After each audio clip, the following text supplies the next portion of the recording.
cyber security, and Okay. currently I'm working in one of the MNC company as a manager, cyber security. So basically, before starting this, I want to brief you about the course and all. The cyber security. This course is completely related to the SOC and list position. So may I know that how many members are aware about what is cyber security and what will be the roles and responsibilities in the organization?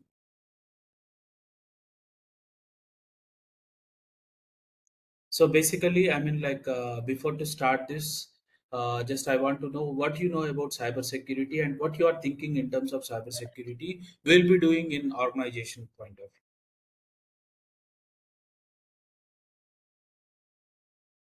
Anyone, please?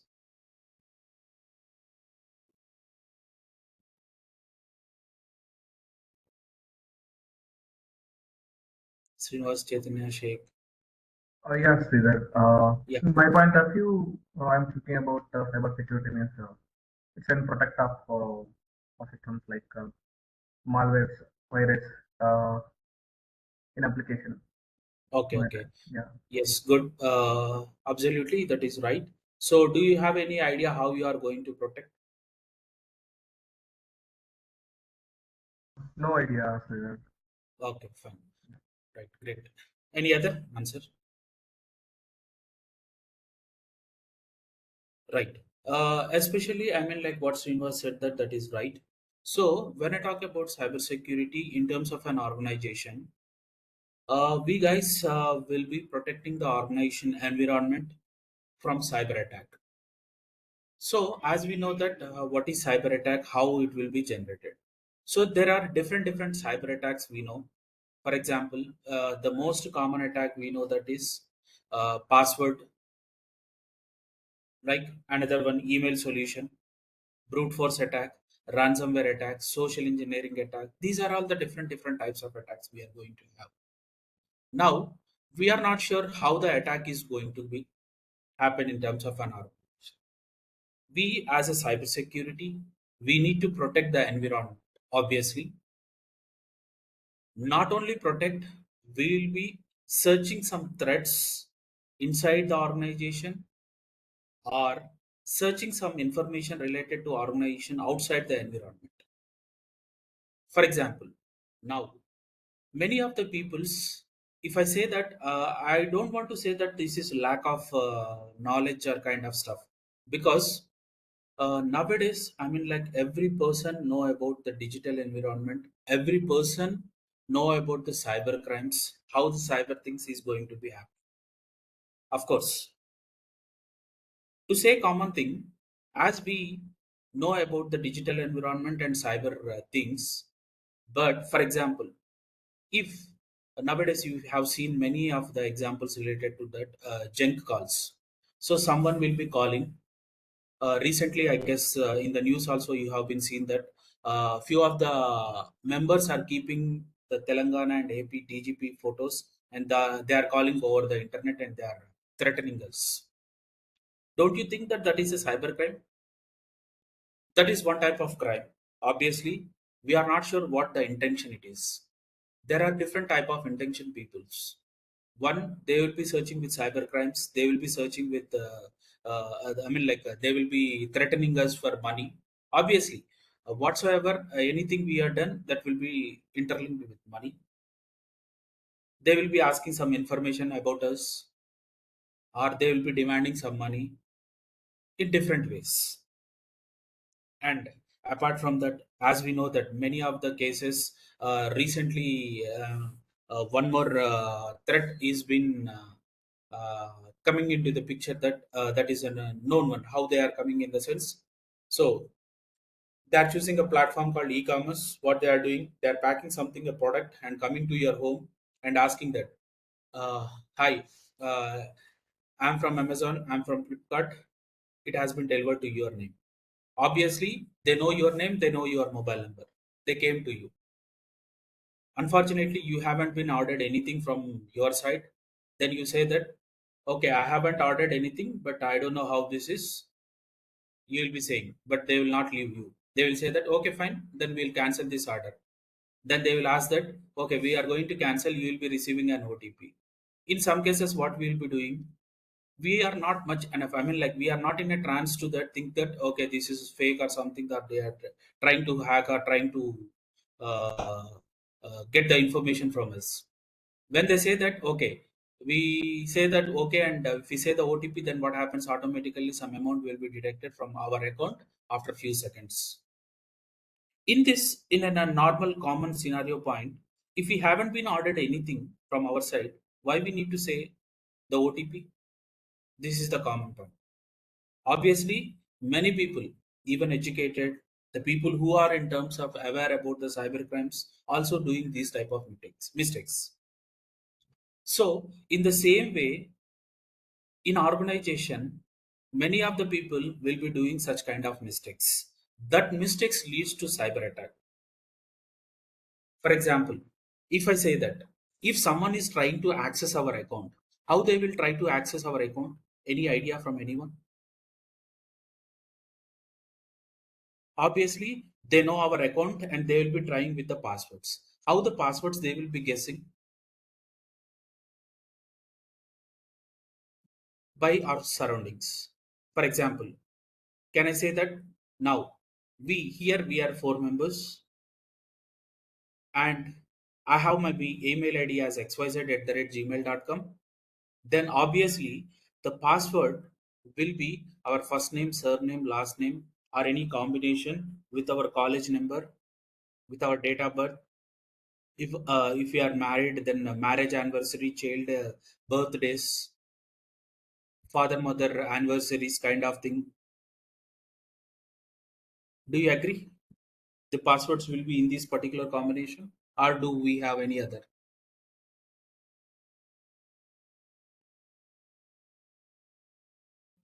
Hello, yes or no?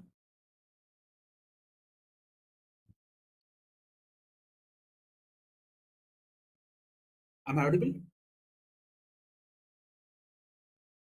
Hello, I can't hear your voice anyway. Okay, fine. I think Srinivas is trying to speak, but I can't hear his voice. Okay, anyway, fine. So these type of scenarios we call it as dictionary passwords. So as I said previously, few of the peoples will access the social engineering platform with company details, company email ID, right? Basically, the social engineering platform will be generated with email ID. That email ID, many of the people, so few people, not many, few people will be accessing over company email address. Now, by observing some hacker, he will be looking into your account and he found that this is a corporate account. From here, I can able to grab his password. Once I can able to grab his password or guessable, then automatically we will be having, I mean, like, we'll be guessing the passwords based upon these scenarios. Once we can guess, then automatically we'll be trying. Yes, if he have been succeeded, then he will be entering and we will be doing. Okay. So now, as a cybersecurity SOC analyst, we are going to monitor these cases. As I said, we will be having different roles in terms of environment. Basically, if we are a fresher, we will be entering into an L1 position. If we are not a fresher, then if we have some gaps like 1 year, 2 years, then you can go. I mean, like, it's not like 2 years, minimum 3 to 4 years required to go into L2. Then you can go with an L1, L2, L3, lead, then manager. This is the kind of scenarios we'll be having. Now, what we are going to do in the environment. As I said we will be monitoring the complete user's information or user assets. For example, I say that if an employee joins in an organization, what we will be having for the employee? Basically, if an employee joins or onboards to an organization, he will be having an employee ID, employee email. Now, those details will be integrated to our security solution platforms. Then, we can able to monitor these users. For example, if I'm a user, I'm an employee, right? I'm an employee. I was been in the organization. Now I was working from Hyderabad. Then my login authentication should be generated from Hyderabad.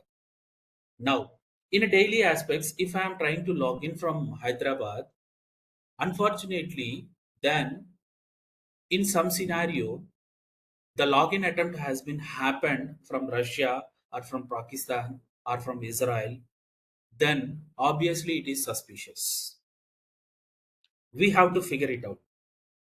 You may ask a question, right? If we have lakhs of people in the organization, how we can monitor each and every individual person login authentication?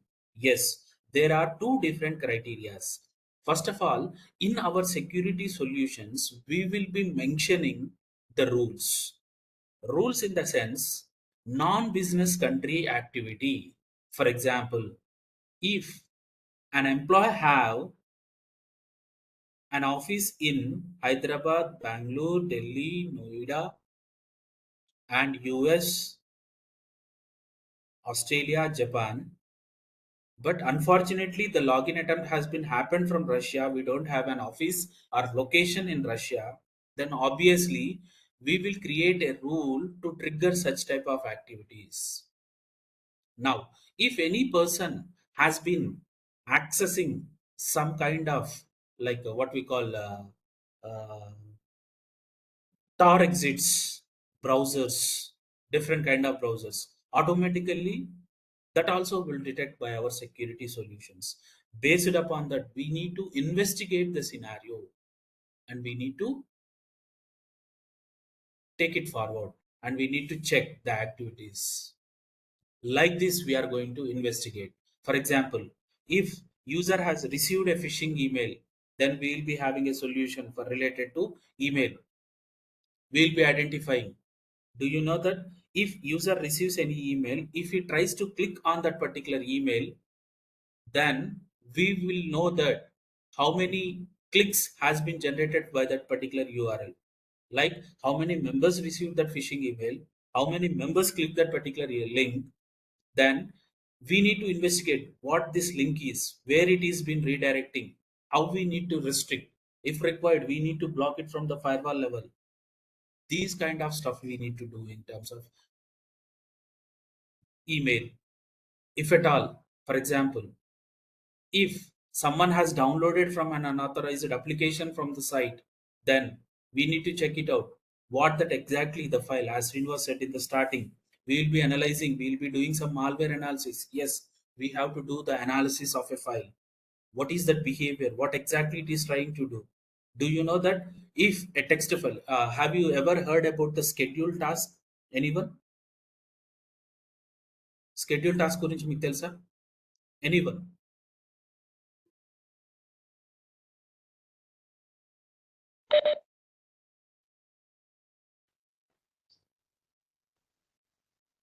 Hello.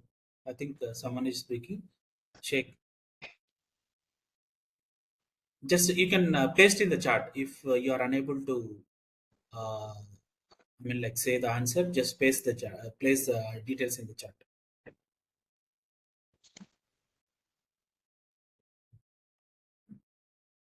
So schedule task is nothing but, for example, if initial stage, if I am a hacker, what I will be doing, I will be observing this organization is frequently visiting some third party sites. Then if I'll be identifying the vulnerability of the third party site, if there is any loophole in the third party site, I may inject some adwares in that, or I may send a malicious content to the network traffic, or basically I'll be sending a normal plain text file to the user via email kind of stuff. Then I create the text file as a scheduled task. First of all, it will allow me as a text file. Later, it will be converted into three different categories. Now, in that scenario, I need to analyze that particular file. What exactly the behavior of that particular file is been doing, what we need to do in terms of that particular scenario, how we need to analyze these kind of stuff. If it is been really malicious and unwanted application, then definitely we need to take a necessary action. In the sense, you are connected in a network, that file should not be spread across the network. So the only parameter is you need to isolate the machine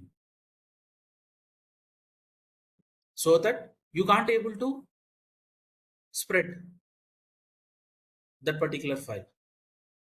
So our basic motto is to protect the organization environment.